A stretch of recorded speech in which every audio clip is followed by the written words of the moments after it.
But of course, we're going to start with the conclusion of a transfer saga that has seen a standoff between player and club as Alexander Isak finally secured his British record move from Newcastle to Liverpool. It was a close-run thing, with confirmation only finding coming through at 10 p.m, 3 hours after the official deadline. The £125 million deal for Isak takes Liverpool's outlay to more than £446 million. That eclipses Chelsea's record of £434.5 million back in the summer of 2023.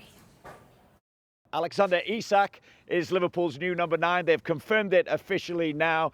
He has signed in a British record transfer of £125 million, and he has signed a 6-year contract with Liverpool. And he's had this to say: it's been a long journey to get here, but I'm super happy to be a part of this team, this club, and everything it stands for. It's something I'm proud of, and I'm really looking forward to it. I'm just happy it's done and that I can get back to work. I'm looking forward to seeing my teammates and the fans and getting back out there. He added, I think I have a lot to give. I think I have a lot to improve. I'm a striker, but I always want to give as much as possible to the team, mainly goals, but much more than that as well. I want to win everything. Yeah, it's as simple as that. But official confirmation now from Liverpool that that British record transfer has gone through and Alexander Isak is their new number 9. The two players that have agitated the most to get the move they desired, Alexander Isak and Johan Wissa, and both of them have ultimately got their desires and wishes, and they've ended up moving clubs. Mark Gay, Jorgen Strand-Larsen, players that had the opportunity to move, that have gone about it in the right way, focused on the football, continue to play for their sides, are still at their clubs. Exactly. Ultimately, contract is king. And if you have a contract with someone, you will end up staying there. Now, if PIF had turned around to Alexander Isak in that meeting that happened on Monday and said, you're going nowhere, they hold the power. A legal contract is a legal contract. But what you're certainly seeing is the way that players are using social media, using their powerful voices, their millions of followers globally, to agitate and to say the right things. They're being advised by representatives and agents because they know that the best way to get this move happening is for you to do this and for you to try this and for you to do that. And that's what we've seen.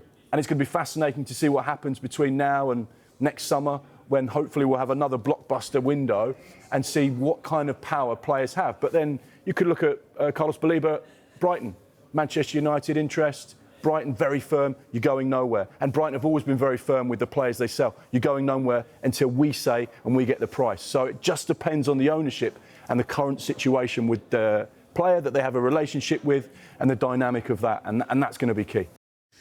Yeah, so with the addition of Isak then, Liverpool have built quite a formidable forward line, haven't they? But can they all play together? Michael Dawson says no, and it will be their latest recruit, so we'll have to bide his time. When Ekitike came in, Wirtz came in, they were pretty unstoppable then, to be honest. You've got to remember, champions last year, and then you go, yes, they lost attacking players in the summer, but when you recruit in the way they did so early on, it gives them a chance to work in pre-season. Ekitike started the season great, and now you're adding Isak to that. And the question is, how do you get everyone in? And Isak, for me, at this moment in time, he's going to have to wait his turn. You got Sally, you got Ekitike, and you got Gakpo. Got to remember, Isak hasn't been training, so he's been on his own. 3 out of 3 for Liverpool. He's going to have to wait and wait his turn. Ekitike said, 30 million to wait. Yeah. He hasn't been playing football. He hasn't had games, so I think Arne Slot he will certainly start on the bench to start with. For Arne Slot, it's a great problem to have, isn't it? To have all of those different options, lots of games. They want to go deep into competition, so to be able to change and rotate and.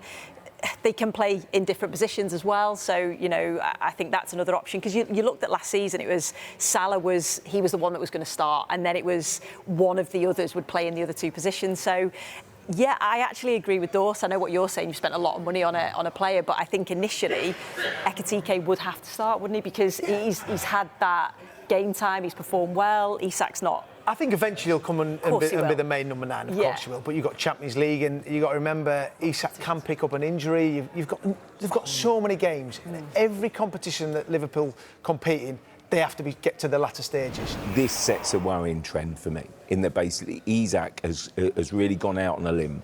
He's forced the deal, it's been unsavoury, and I do think it sets a trend. And basically, I was beginning to wonder in the middle of last week whether it would actually get done. But I think as the week gathered pace, I think it felt more and more likely. And I think that has been lost slightly. I think the clubs have sort of had the balance of power, but I think this summer has been really instructive over player power, led by Isak, quickly followed by Wissa. Next window, I guarantee a lot more players will be saying to their agents, shouldn't we do something like that? The player power thing is really a bit double-sided here. I mean, there's actually an argument, I suppose, that the reason players have to agitate is because their power is actually quite limited, and their window of opportunity is very limited. And like all of this is in the context of, say, there's a short career, they want to maximise it. I suppose they have to do what they feel they need to do to try and maximise it. I think John is right. It does leave kind of it can be unedifying. It can feel unsavoury, but. And like, there's the obvious question: why sign such lengthy contracts if these are eventually your plans? I think that there is something a little bit off, I think, when it comes to the way we judge player behaviour. I think we hold players to it, and I'd have loved to have seen Isak stay at Newcastle. Like they love him there; he's got a team built around him. But I think we hold players to a higher standard than we do the sporting directors or coaches or agents or the owners or the clubs themselves are very happy to buy and sell players and move them around and trade them around as if they're pawns on a chess game. Nicholas Jackson might be a good example of that. Well, there we go. I mean, the clubs are very happy to play this game, but for some reason, when a player tries to use their leverage, it's seen as some great moral outrage.